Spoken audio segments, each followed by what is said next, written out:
కలియుగంలో వర్ణ సంకరం పుట్టడానికి ఇదే కారణం. జై శ్రీరామ్. కలియుగ లక్షణాలు ఎలా ఉంటాయో తెలుసా? సత్యాన్ని విడిచిపెట్టేస్తారు. ఈశ్వరుడు ఉన్నాడని విశ్వసిస్తే కదూ అబద్ధం ఆడకుండా ఉండేది. దీనివల్ల ఆయుర్దాయం తగ్గిపోతుంది. భగవంతుణ్ణి పట్టుకోవటం మానేశారు కాబట్టి మృత్యువుకి వశమవుతారు. ఆయుర్దాయం తగ్గిపోతే చదువుకోవడానికి సమయం ఉండదు. అంటే మంచి విషయాలు తెలుసుకోవడానికి అవకాశం ఉండదన్నమాట.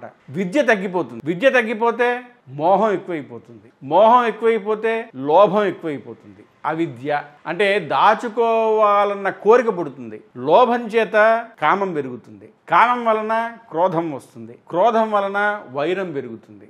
వైరం వలన ఒకళ్ళనొకళ్ళు పొడుచుకుంటారు, చంపేసుకుంటారు. ఈ చంపుకోవడంలో, ఈ క్రోధావేశాల్లో వాడి బిడ్డని వీడి బిడ్డని వాడు వర్ణ సంకరాలు చేసుకుంటారు. వర్ణ మర్యాద ఉండదు. అక్కర్లేదని చెప్పి పెళ్లిళ్ళు చేసుకోవటం మొదలు పెడతారు. దానితో వర్ణ సంకరం కలియుగంలో ప్రారంభమవుతుంది.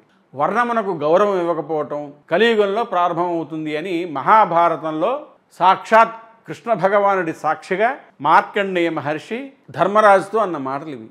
అందరూ జై శ్రీరామన్ కమెంట్ పెట్టండి. పెళ్లి సంబంధాల కోసం మా టెలిగ్రామ్ ఛానల్ మ్యాట్రిమోనీ ఇండియాలో జాయిన్ అవ్వండి.